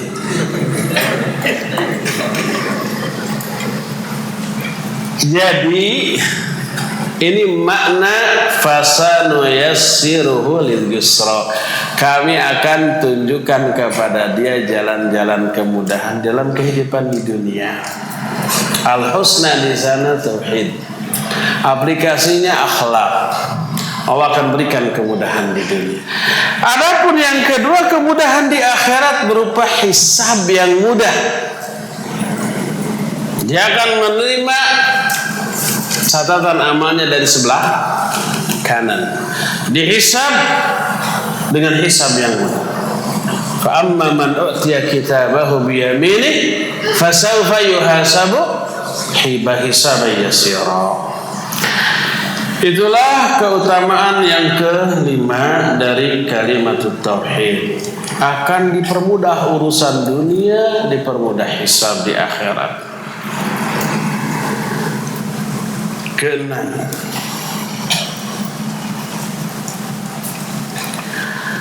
kalimat tauhid merupakan syarat mutlak untuk bisa memberi syafaat dan menerima syafaat. Yang berhak memberi syafaat seluruh manusia yang memang layak memberikan syafaat ke orang. Pertama tentu saja para nabi, para rasul untuk umatnya. Kedua para malaikat. Para malaikat juga memberikan syafaat. Ketiga para syuhada, para solihin, dan orang-orang mukmin pada umumnya memberikan syafaat. Kadang-kadang kita juga butuh kepada syafaat itu. Syafaat itu memiliki banyak fungsi. Ada yang fungsinya menyelamatkan orang dari neraka. Orang itu divonis jadi ahli neraka, tapi karena ada syafaat dia selamat. Ada kalanya untuk meringankan azab. Harusnya dia azabnya dahsyat, tapi karena ada syafaat jadi ringan. Contohnya siapa? Abu Thalib. Harusnya dia berada di kerak neraka. Neraka tingkatan yang paling bawah, tapi karena ada syafaat dari Nabi SAW menjadi paling ringan. Kata orang Sunda mah teu pira, gak seberapa, cuma dikasih sepasang sendal, begitu dipakai lah apa yang terjadi?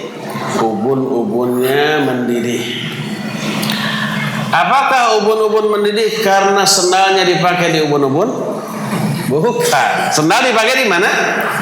Telapak kaki, dan telapak kaki bagian terjauh dari ubun-ubun. Bagian terjauhnya aja sudah mendidih, bagaimana kakinya? Bagaimana badannya? Lebih hancur lagi, ya. Itu Abu Thalib itu yang paling ringan, apalagi yang paling berat. Kata Nabi SAW hadis sahih riwayat Imam Al-Bukhari menyatakan, laula ana lakana fid darkil asfali minan nar. Seandainya bukan karena aku, niscaya Abu Thalib akan berada di tingkat neraka yang paling bawah. Lakana fid darkil asfali minan nar. Itu salah satu fungsi syafaat. Ada syafaat untuk menaikkan tingkat derajat di surga. Asalnya level ini, karena ada syafaat naik ke level yang berikutnya. Banyak syafaat. Salah satu syarat mutlak bisa memberi syafaat, bisa menerima syafaat adalah tauhid, kalimat tauhid. Sebagaimana dijelaskan oleh Allah Azza wa Jalla dalam Al-Qur'anul Karim, surah Maryam 78. Ayat yang ke-78 dari surah Maryam menyatakan, la yamlikuna syafa'ata illa man ittakhadha 'indar rahmani ahda. Kata Allah Azza wa Jalla, mereka tidak akan memiliki syafaat. Makna tidak memiliki, tidak bisa memberi dan tidak bisa menerima syafaat. Illa, kecuali manittakhadha indar rahmani ahda, kecuali orang yang mengambil perjanjian di sisi Allah yang Maha Rahman, mengambil ahad, perjanjian dari Allah Azza wa Jalla. Apa yang dimaksud dengan ahad atau perjanjian di sini? Berkata Ibnu Abbas radhiyallahu anhuma, yang oleh Abdullah bin Mas'ud disebut dengan sebutan nikmat terjemahan Al-Quran, sehebat-hebat penafsir Al-Quran. Itu Ibnu Abbas. Kata Ibnu Abbas ketika menerangkan ahda di dalam ayat ini, beliau menyatakan al-ahdu huwa syahadatu an la ilaha illallah wal bara'atu minal hauli wal quwwati illa billah wa alla yarju illallah azza wa jalla. Yang dimaksud al-ahad di dalam ayat ini adalah syahadat la ilaha illallah, ya, dan berlepas diri dari kekuatan dan daya upaya selain dari Allah azza wa jalla, dan tidak berharap apa-apapun kecuali kepada Allah. Tauhid teraplikasi dalam diri orang itu, itulah ahad. Dan Allah menyatakan mereka manusia tidak memiliki syafaat, tidak berhak dapat syafaat, tidak berhak memberi syafaat kecuali kalau dia mengambil ahad dari Allah. Maksudnya kalimat tauhid. Inilah yang menjadi penyebab orang ahli tauhid itu layak berbahagia. Dia dapat syafaat, dia bisa berikan syafaat kepada siapapun yang dia kehendaki atas izin Allah Subhanahu wa ta'ala. Itulah yang keenam. Ketujuh. Ada berapa semua? Ada 30. Alah. Tapi nggak akan kita habiskan semuanya. Paling 7. Ini terakhir, poin terakhir.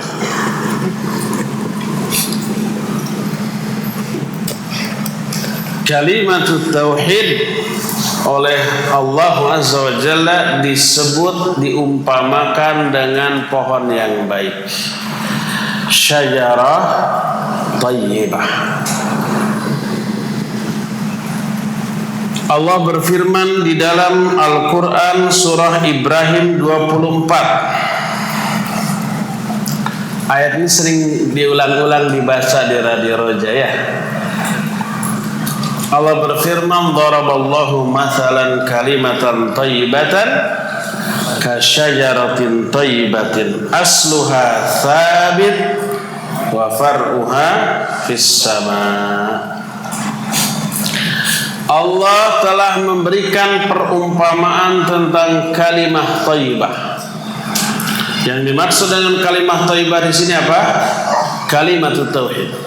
Ini ayat ini mengisyaratkan penjelasan kuatnya keterkaitan tauhid dengan akhlak, dengan amal saleh, dan itu aplikasi yang benar dari tauhid. Allah memberikan perumpamaan tentang kalimah thayyibah, yaitu kalimat tauhid, seperti pohon yang baik. Asluha thabit, akarnya kuat tertancap di dalam tanah. Wa far'uha fis sama, adapun pucuknya, adapun dahan-dahannya menjulang tinggi ke langit. Kalimat tauhid, kalimat thayyibah di sini kalimat tauhid. Seperti pohon. Apa makna dari ayat ini? Berkata Ibnu Abbas radhiyallahu anhuma, asluha thabit fi qalbil mu'min. Akar dari kalimat tauhid menancap kuat dalam hati seorang mukmin. Wa far'uha, adapun cabang-cabang dari pohon itu adalah al-amalus soleh. Amal soleh ini sa'idun fis sama, sa'idun ila Allah azza wa jalla fis sama. Amal solehnya naik terus sampai menembus langit menuju Allah azza wa jalla.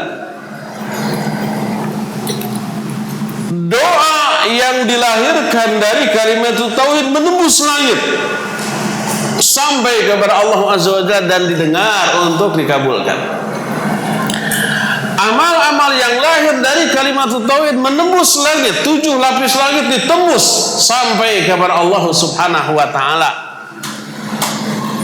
Ini perumpamaan kalimat tauhid seperti pohon. Oleh karena itu, kalau kalimat tauhid hanya di mulut, la ilaha illallah, la ilaha illallah, tapi nggak ada aplikasinya dalam bentuk amal soleh, maka tidak ada artinya. Tidak akan menembus langit sampai kepada Allah azza wa jalla. Hanya akar aja bes dibebaskan. Sudah nggak tumbuh menjadi batang pohon yang kuat dan tinggi, enggak. Sudah cuma biji, nggak jadi apa-apa. Oleh karena itu ayat ini mengisyaratkan kalimat tauhid harus teraplikasi menjadi amal soleh yang menjulang tinggi, menembus awan, menembus langit sampai kepada Allah azza wa jalla. Karena Allah azza wa jalla mengumpamakan kalimat tauhid dengan pohon yang sangat besar yang akarnya menancap di dalam hati manusia dan cabangnya yang berupa amal soleh terus menembus ke langit dan sampai kepada Allah untuk diterima dan diberikan balasan. Coba dari ketujuh yang tadi dijelaskan, ketujuh itu sudah memberikan jaminan kebahagiaan bagi ahli tauhid. Dia istiqamah dalam kehidupan di dunianya, mau matinya diberikan hiburan oleh para malaikat yang menenteramkan hatinya, yang mengusir seluruh keresahan, kegelisahan, rasa takut, rasa sedih, terusir semuanya, masuk alam kubur, dimantapkan oleh Allah dan bisa menjawab. Dari neraka dia selamat ke surga, memperoleh jaminan ketika ditimbang berat semua dosanya diampuni oleh Allah azza wa jalla. Dan banyak lagi seabrek keutamaan dari kalimat tauhid yang akan Allah berikan bagi para pemiliknya. Bagaimana mungkin ahli tauhid tidak akan berbahagia baik dalam kehidupannya di dunia ataupun di akhirat. Inilah beberapa keterangan yang menjelaskan bahagianya ahli tauhid.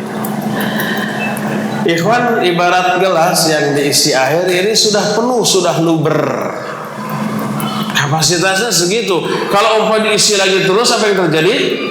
Terbuang air itu. Ini sudah luber, ikhwan ini sudah penuh nih otaknya, sudah jenuh. Jadi cukup sampai di sini saja kajian kita, dan sisa waktu yang ada sekarang kita akan gunakan untuk bertanya jawab. Wa sallallahu ala nabiyina Muhammadin wa ala alihi wa ashabihi wasallam.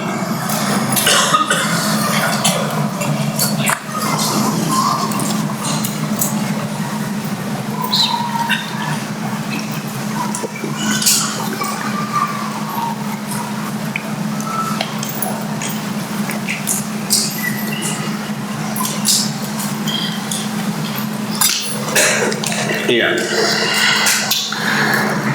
Pertama, Assalamualaikum. Waalaikumsalam warahmatullahi. Ustaz, apakah boleh kita berdoa dengan lafaz? Lafaz dengan F bukan dengan V Victory.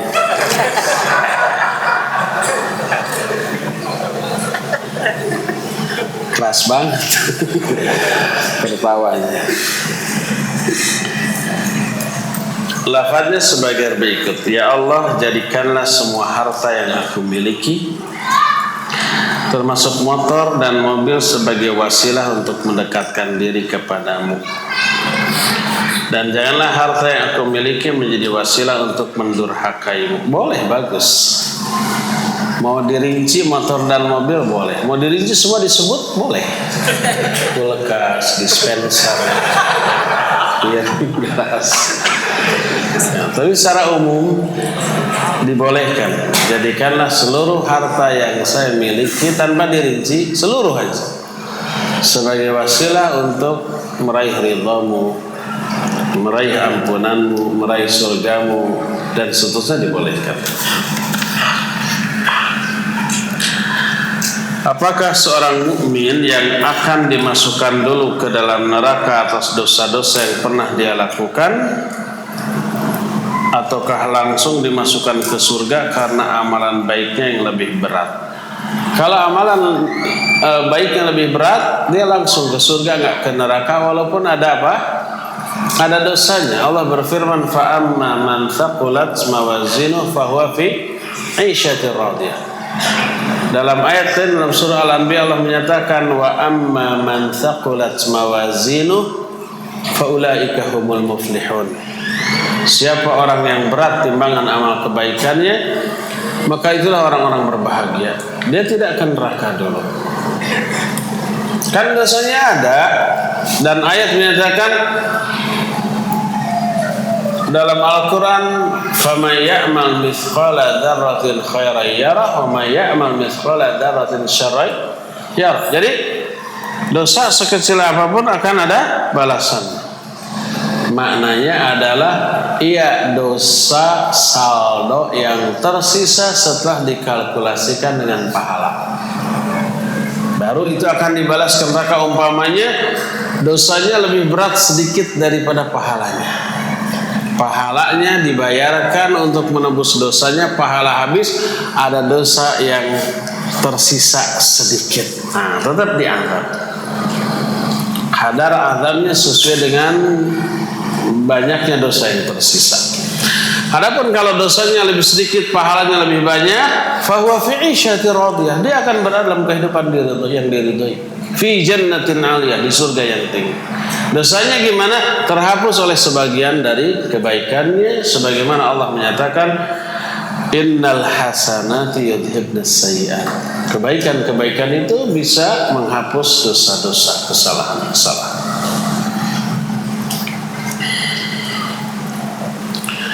Bagaimana cara mengaplikasikan kalimat tauhid dalam hidup ini sehingga menjadi berat di timbangan?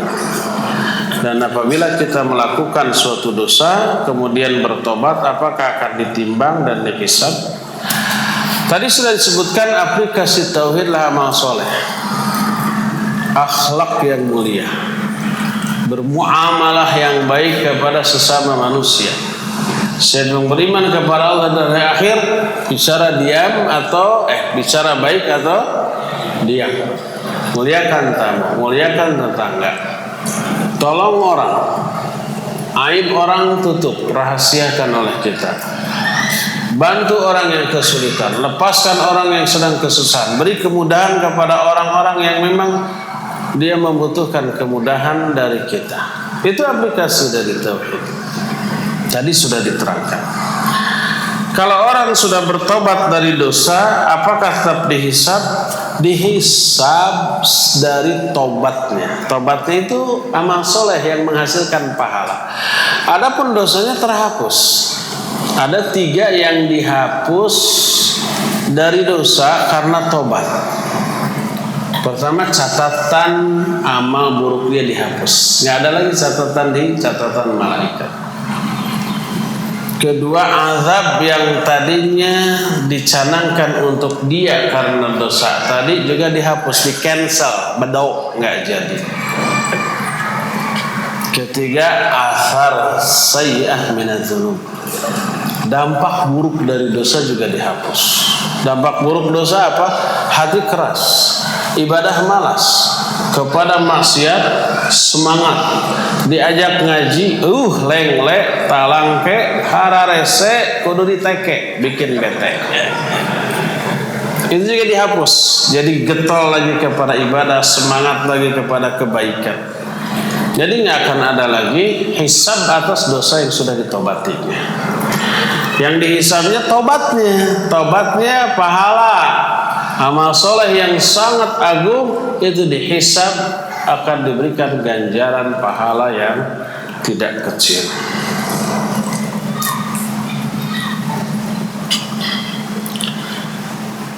Orang-orang Khawarij itu juga kan bertauhid, apakah dia juga akan masuk surga?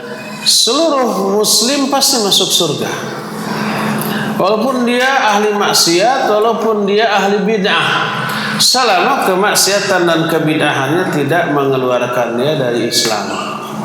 Termasuk Khawarij, dengan kemaksiatannya mereka itu tidak kafir, tidak keluar dari Islam, mereka muslim, pasti masuk surga. Cuma piknik dulu ke neraka. Sebab selama apa? Tergantung dari apa? Dari dosa yang dilakukan. Apakah seluruh kebidahan dan kemaksiatan menyebabkan dia piknik ke dalam neraka? Tidak. Tadi dikalkulasikan dengan apa? Pahala. Ahli maksiat ada kebaikannya? Ada. Ahli maksiat ada yang suka sholat? Banyak. Coba tuh para koruptor, lihat datanya. Ketika ditahan di KPK apa di kejaksaan, pas waktu Jumatan nggak? Jumatan, sholat nggak? Sholat. Kalau Ramadan, saum, hajinya udah berapa kali? Mungkin 7 kali atau lebih. Ada kebaikan. Nanti dikalkulasikan, diperhitungkan mana yang lebih berat. Ya, tidak setiap pelaku dosa besar, ahlul bid'ah pasti langsung ke neraka. Tidak. Sangat tergantung dari saldo setelah dikalkulasikan antara pahala dan dosa.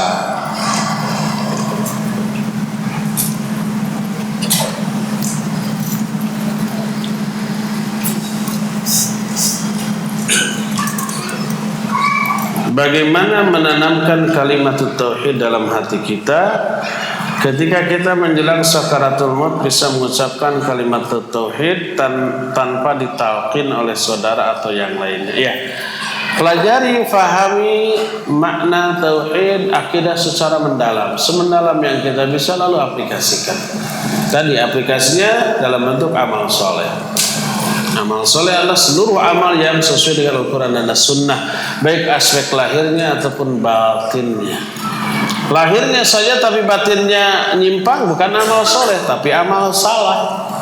Sholat bagus sesuai sunnah, berjamaah di masjid, tapi ria, itu amal salah bukan amal soleh. Allah mengancam fawailul lil musallin. Salah satunya walladzina hum yuraun, orang yang ria di dalam sholat.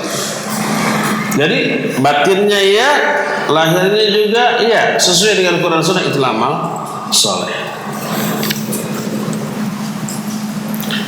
Bagaimana nasib seorang di akhirat kelak bila dia ketika di dunia sudah bertauhid dengan benar, sudah mengikuti sunnah, akan tapi pada Allah dia mati dalam keadaan berhutang, sementara keluarganya tidak tahu hutang-hutangnya. Ia akan diperhitungkan, dia tertahan dari surga. Walaupun mati syahid, dia bisa langsung masuk surga.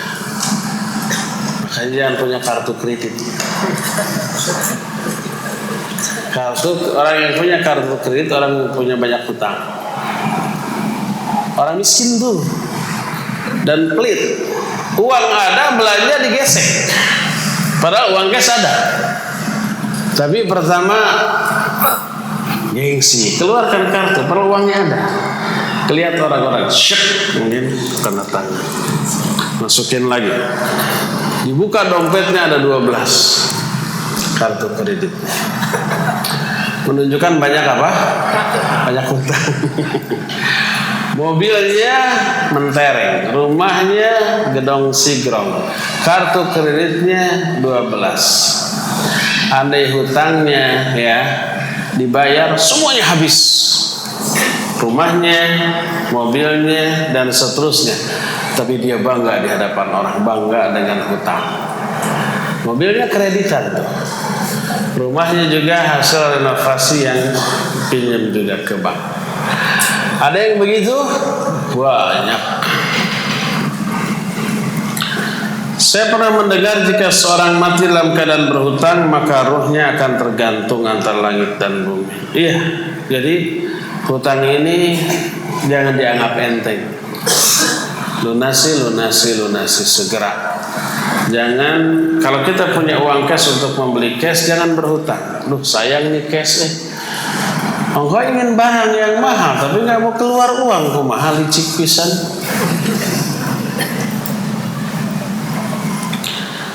Apakah kalimat tauhid yang diucapkan, amalkan dan yakini akan mencegah seorang hamba dari siksa kubur walaupun ia berdosa besar?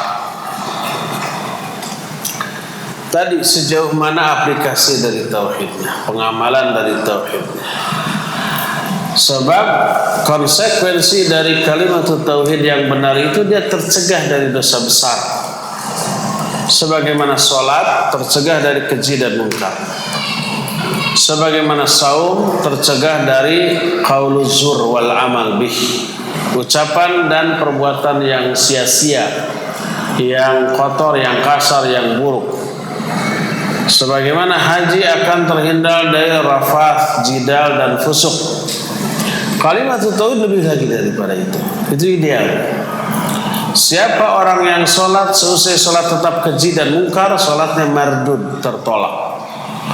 Siapa orang yang saum tapi selama saum atau setelah saumnya dia tetap berbuat dan mengatakan perkataan yang zur, yang palsu, yang dusta, yang nyakitin orang, maka saumnya tertolak, tidak dipahalai. Haji juga begitu. Kalimat tauhid juga begitu. Idealnya kalimat tauhid mencegah seorang dari dosa dan maksiat. Coba bayangkan orang yang meyakini Allah Maha melihat, Allah Maha mengawasi, Allah Maha mendengar, bahkan mengetahui walaupun bisikan hati. Beranikah dia maksiat walaupun sendirian? Enggak. Si copet ketika di bis, di kereta mau nyopet. Ada tuh dompet orang di belakang, kan biasa dompet di belakang ya, nolol. Nah ini sasaran. Langsung nggak dia ambil? Enggak. Dia lirik kiri kanan. Ada nggak yang lihat? Ada yang mengawasi nggak? Ketika lirik sekelilingnya semua orang lagi asik dengan HP-nya masing-masing, kan gitu ya rata-rata ya. HP itu media sosial yang menghancurkan sendi-sendi kehidupan bersosial. Jadi harusnya jauh di mata, dekat di hati.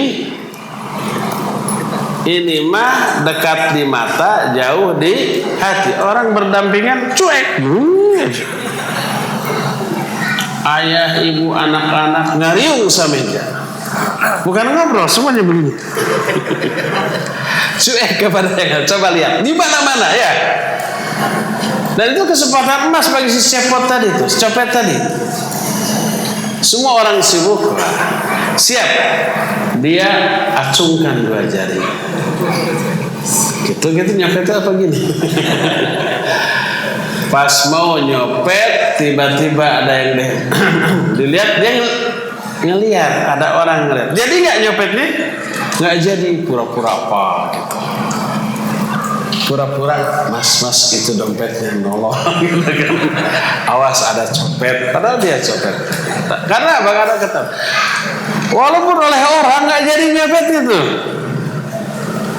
Seorang ahli tauhid meyakini suruh diawasi oleh siapa? Pertama oleh Allah.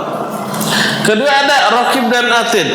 Allah berfirman, "Idz yatalaqal mutalaqiyani 'anil yamini wa 'anil shimali qa'id ma yalfidhu min qawlin illa ladaihi raqibun atid." Lahu muaqibatun min baini yadayhi wa min khalfi. Bagi setiap orang ada malaikat penjaga depannya dan belakang. Kanan kiri raqib atid, depan belakang ada malaikat penjaga.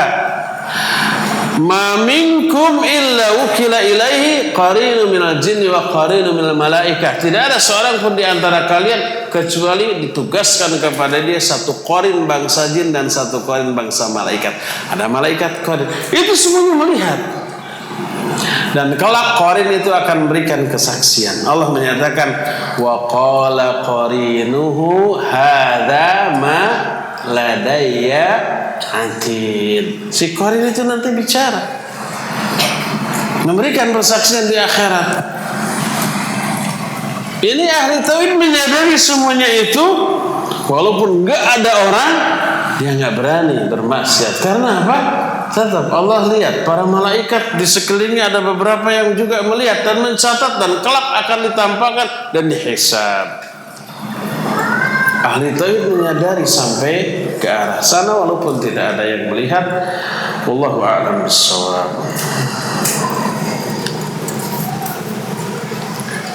Anak pernah berhutang pada seorang staf perusahaan dan sekarang orang staf itu keluar karena melakukan korupsi pada perusahaan. Harus kemana anak harus membayar hutang? Ya ke orangnya. Kan ke staf, ke pribadi ya hutangnya, bukan ke perusahaan kan.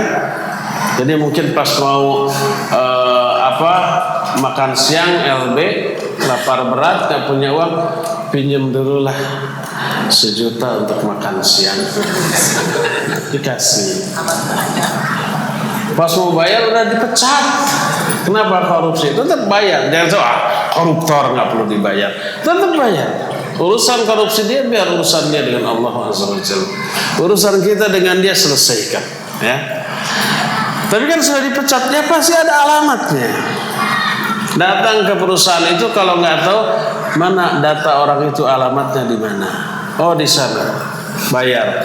Saya punya hutang nih, bayar. Pasti dia senang. Sudah dipecat, nggak punya uang, ada yang bayar hutang, pasti senang. Ana senang sekali bisa melihat Ustadz langsung. Biasanya bisa hanya mendengar dari radio. Nih, mana Ahmad?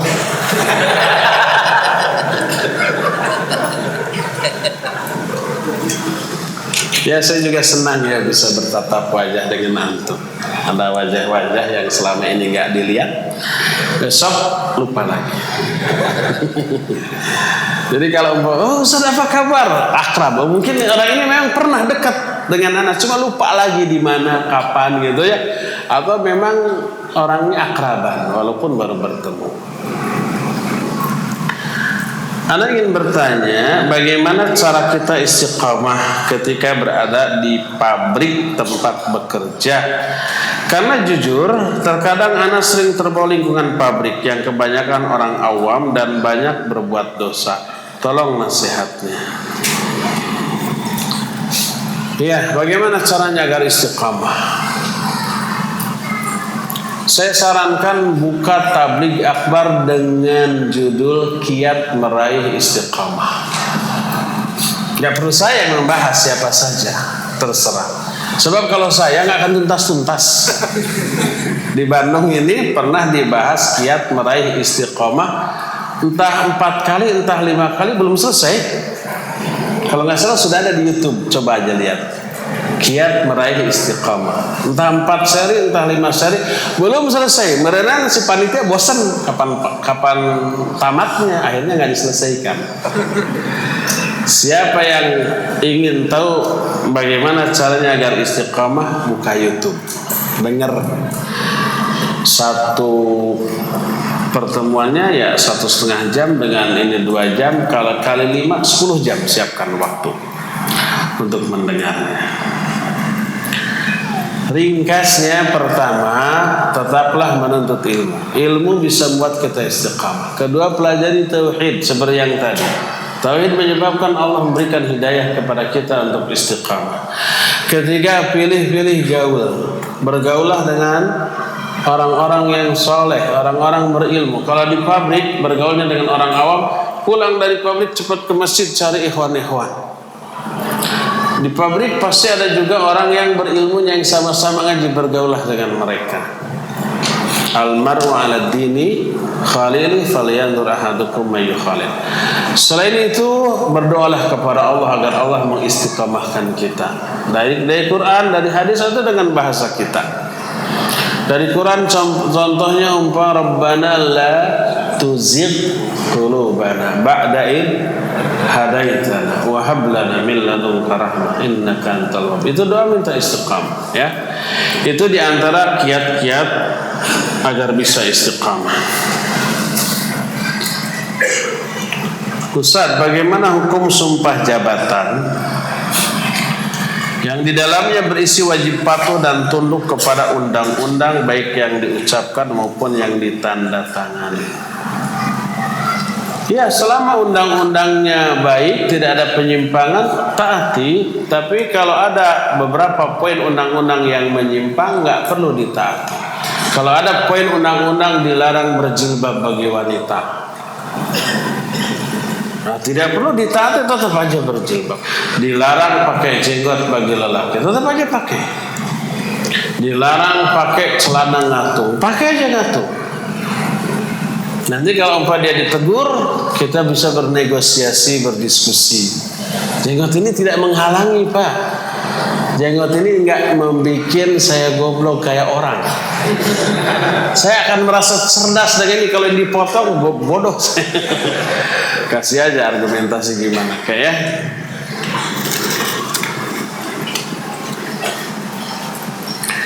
Syafaat diberikan Nabi kepada orang di akhirat kelak, harus dengan persetujuan Allah atau hak langsung bagi Nabi? Harus ada izin Allah.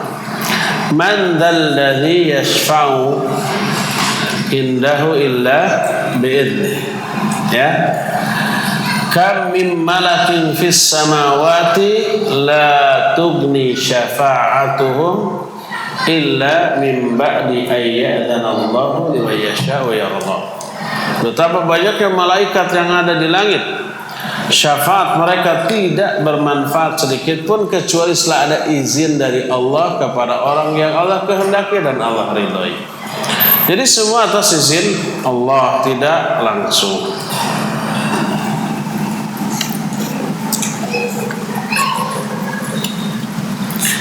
Apa beda ahli tauhid dengan ahli qalam? Bukan kolam, kalam. Kalau kolam, danau. Kalau kolam bahasa Arab, pena, pulpen. Ini kalam. Ahli kalam maknanya ahli filsafat. Ilmu kalam ada di perguruan tinggi Islam, mata kuliah yang disebut dengan ilmu kalam, kadang-kadang disebut ilmu tauhid, atau kadang-kadang juga disebut dengan sebutan filsafat Islam. Apa bedanya? Bedanya ahli kalam itu berbeda dengan ahli filsafat dari segi titik keberangkatan, tapi prosesnya sama. Kalau filsafat berangkat dari keraguan-raguan, lalu dicari dalil-dalil akal, logika, rasio, didapatlah keyakinan. Itu filsafat, keyakinan menurut ahli filsafat. Kalau ahli kalam berasal atau bertitik tolak dari keyakinan, lalu dicari dalil-dalil akal untuk menguatkan keyakinan tersebut. Contoh, ahli kalam meyakini Allah itu ada. Yakin Allah itu ada. Lalu dicarilah dalil-dalil akal untuk memperkuat keyakinan keberadaan Allah. Kalau ahli filsafat berasal dari ragu, benar nggak Allah itu ada? ragu, nggak yakin. Lalu dicari dalil akal. Kadang bisa sampai ya dunia ini tidak mungkin ada dengan sendirinya, pasti ada yang menciptakannya dan kemudian mengatur dengan pengaturan yang sesempurna ini. Barulah dapat keyakinan. Jadi yang berbeda antara filsafat dengan ilmu kalam titik keberangkatannya. Kalau ahli kalam berangkat dari keyakinan, kalau ahli filsafat berangkat dari keraguan-raguan. Tapi caranya sama, berdasarkan dalil akal. Itu ahli filsafat, ini ahli kalam. Dan ini ada mata kuliah khusus di perguruan tinggi Islam. Adapun tauhid, ahli tauhid meyakini keberadaan Allah, asma dan sifat Allah bukan secara rasio, logika atau akal, tapi berdasarkan nas-nas Al-Quran. Karena kita berbicara tentang satu zat yang mustahil bisa terjangkau oleh akal pikiran kita, nggak mungkin. Ya, akal pikiran kita terlalu lemah, terbatas, tidak bisa menjangkau segala sesuatu, dan Allah di atas semua jangkauan akal manusia. Maka mustahillah Allah bisa difahami secara akal dan rasio kita. Makanya mengenal Allah harus melalui informasi yang bersumber dari Allah. Siapa yang lebih tahu tentang diri Allah? Allah. Allah itu disebut pertama laisa kamitslihi syai'un. Allah itu tidak ada sesuatu pun yang, jangankan menyerupai, yang mirip Allah tidak ada. Makanya nggak mungkin terjangkau oleh akal pikiran manusia. Jangan gunakan akal untuk menjangkau Allah SWT. Tapi untuk memahami, mengetahui Allah, gunakan informasi dari Allah tentang diri Allah. Berkata Abu Bakar As-Siddiq radhiyallahu anhu, araftu rabbi birabbi falaula rabbi ma'araftu rabbi. Aku mengenal Allah melalui informasi yang bersumber dari Allah. Seandainya Allah tidak memberitahukan kepadaku tentang dirinya, aku tidak akan pernah mengenalnya. Nah, ahli tauhid mengenal Allah melalui jalan wahyu, Al-Quran dan hadis Nabi SAW tentang Allah SWT, bukan dengan rasio. Adapun ahli kalam, ya, itu dengan rasio. Kadang ada kenanya benarnya, tapi lebih banyak salahnya, kelirunya. Makanya ketika mempelajari ilmu kalam di perguruan tinggi Islam seperti di UIN atau dulu mana namanya apa? Ing-ang-ing-eng. Iya. Awal-awal yang dibahas dalam pelajaran ilmu kalam adalah hukum mempelajari ilmu kalam. Itu yang pertama dibahas. Semua ulama sepakat haram hukumnya. Kenapa saya tahu begitu? Ya, sebab saya pernah jadi mahasiswa. Ini rahasia. Saya dulu pernah menjadi mahasiswa dan dapat mata kuliah ilmu kalam itu tadi. Yang pernah dibahas hukum mempelajari ilmu kalam. Imam Syafi'i dikutip, Imam Al-Ghazali dikutip, Imam Syafi'i keras. Hukuman yang saya terapkan untuk ahli kalam, dia harus diarak berkeliling sambil dipecutan sama pelepah kurma, sambil menyatakan inilah hukuman bagi orang-orang yang meninggalkan kitab Allah dan sunnah Rasul dan berpaling kepada ilmu kalam. Menunjukkan bukan sekedar haram, harus dihukum, diarak berkeliling, dipermalukan. Di kita orang yang diarak berkeliling begitu biasanya siapa?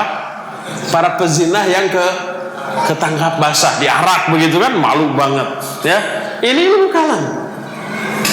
Al-Ghazali ahli filsafat. Beliau menyatakan setelah saya mempelajari seluruh seluk-beluk ilmu kalam, ilmu filsafat, maka saya simpulkan mempelajari adalah haram setelah menghabiskan 10 tahun waktu untuk mempelajari filsafat. Ini beliau kemukakan dalam salah satu kitab namanya Al-Munqidh Minadh Dhalal. Beliau sudah mendalami tasawuf dan dipraktekkan nol besar. Beliau mendalam filsafat, dipraktekkan nol besar. Beliau berkesimpulan haram mempelajarinya. Setelah beliau menyelami sampai ke dasar-dasarnya tentang ilmu filsafat, Makanya lahir suatu buku yang mengkritik para filsuf dari Al-Ghazali dengan judul Tahafutul Falasifah. Artinya kritikan kepada kaum filsuf. Ya, semua ulama mengharamkan hal itu. Lalu ada yang bertanya, Pak, kalau ilmu kalam dipelajari haram, kenapa kita pelajari? Emang dari sononya, udah kamu diem. Ini mah formalitas saja agar kamu dapat nilai. Ya, itu perbedaan ahli tauhid dengan ilmu kalam, bukan kolam ya. Terakhir, jangan ada lagi yang bertanya, waktunya habis. Oh iya, saya ralat. Tadi pembawa acara menyatakan kita sampai 11:30, sampai jam 11 kurang ya. Assalamualaikum. Waalaikumsalam. Ustaz, apa pengertian aib kita ditutup di akhirat? Apakah dosa kita diampuni atau dihapus atau apa Ustaz? Jazakumullah khairan. Dua-duanya, tiga-tiganya katanya, ya diampuni, ya dihapus, ya ditutup. Salah satu di antara sifat Allah adalah satir. Sebagaimana hadis sahih, innallaha hayyun satirun yuhibbul haya wassatar. Sesungguhnya Allah itu maha pemalu dan maha satir. Satir itu maha penutup, maknanya penutup aib.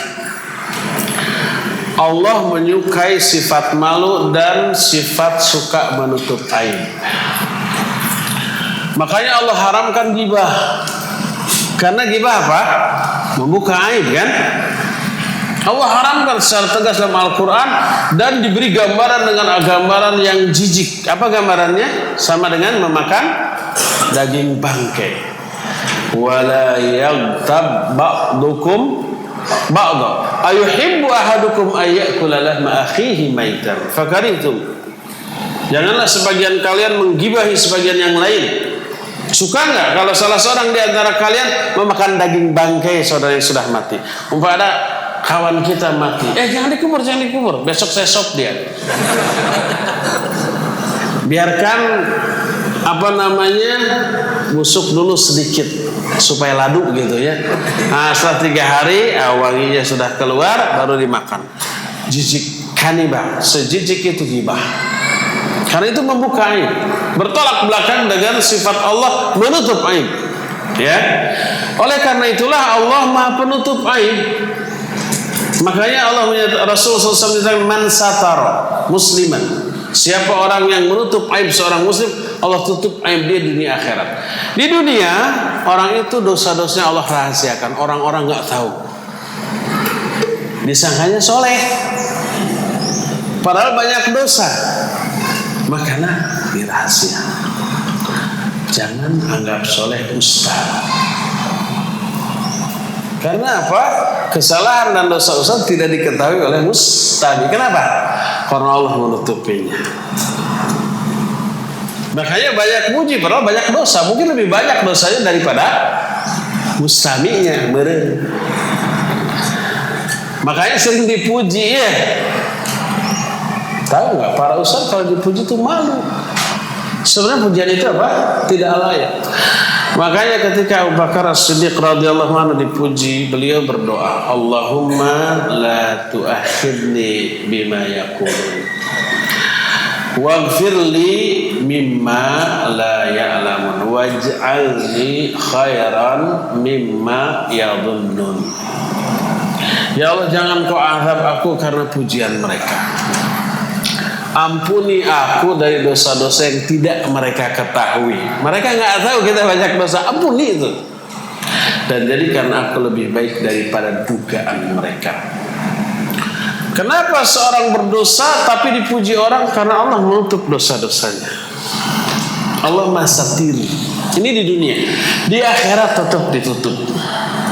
Sehingga salah satu di antara hadis yang dipakai dalil oleh para ulama tentang Maha Satirnya Allah di akhirat, Allah Azza wa Jalla akan menyelamatkan seorang hamba mukmin dari azab. Lalu Allah panggil itu orang mukmin, Allah tutupkan satar. Satar itu gordeng penutup, hijab, sehingga dialog Allah dengan orang itu tidak terketahui oleh orang lain di akhirat. Lalu Allah bertanya, ata'rifu dzamba kadza wa kadza fi yaumi kadza? Kamu mengakui dosamu ini pada hari ini? Orang itu menjawab, bala ya Rabbi, iya saya akui ya Allah. Hatta idza qarrarahu wa ra'a annahu qad halak, kata Allah, kata Rasul SAW, sehingga ketika orang ini mengakui semua dosa-dosanya dan dia sudah melihat menyangka binasa nih, babak belur nih, diazab karena dosa-dosanya banyak, Allah berfirman, qad satartuha laka fid dunya wa aghfiru lakal yaum. Dosa itu sudah aku tutupi bagi kamu ketika di dunia, orang-orang nggak tahu, dan hari ini aku ampuni dosa-dosa itu. Bayangkan. Inilah yang kata Syekh Al-Utsaimin rahimahullah yang disebut dengan maghfirah. Maghfirah itu mencakup dua. Pertama, dosa itu ditutup di dunia dan diampuni di akhirat, dan tidak dibuka di dunia sampai ke akhirat. Orang-orang nggak tahu sampai ke akhirat bahwa dia berdosa. Di dunia ditutup, di akhirat diampuni dan tidak diazab. Itu maghfirah. Maka siapa orang yang melakukan dosa di dunia, lalu dosa itu oleh Allah ditutup, dirahasiakan di dunia, tapi di akhirat diazab, orang itu nggak dapat maghfirah. Sebaliknya, siapa orang yang berdosa di dunia, dosa-dosa yang dibongkar oleh Allah di hadapan manusia di dunia, orang-orang jadi tahu, tapi dia diampuni di akhirat dan tidak diazab, orang itu juga nggak dapat maghfirah. Orang yang dapat maghfirah adalah orang yang dosa itu di dunia oleh Allah ditutup, dirahasiakan sampai ke akhirat, dan di akhirat dihapus dan diampuni. Itulah yang disebut dengan sebutan maghfirah. Saya usulkan untuk tabligh akbar bulan depan atau kapan saja, jangan ke saya tapi yang isinya ya, kiat meraih maghfirah. Coba bagaimana caranya agar kita dapat maghfirah? Kita banyak dosa, tapi dosa itu Allah rahasiakan, Allah tutup di dunia, di akhirat ampuni, dihapus. Kiat itu harus kita ketahui untuk meraih maghfirah dari Allah Subhanahu wa taala. Itu sebuah materi yang sangat bagus untuk diaplikasikan. Saking banyaknya dosa kita, tapi kita ingin selamat dari dosa itu dunia dan akhirat. Ya, cukup sampai di sini saja. Ada waktu sisa 4 menit lagi, saya sedekahkan saja. Insyaallah mudah-mudahan Allah mempertemukan kita kembali di masa-masa yang akan datang. Subhanakallahumma bihamdik, asyhadu an la ilaha illa ant, astaghfiruka wa atubu ilaik. Walhamdulillahirabbil alamin. Wassalamualaikum warahmatullahi wabarakatuh.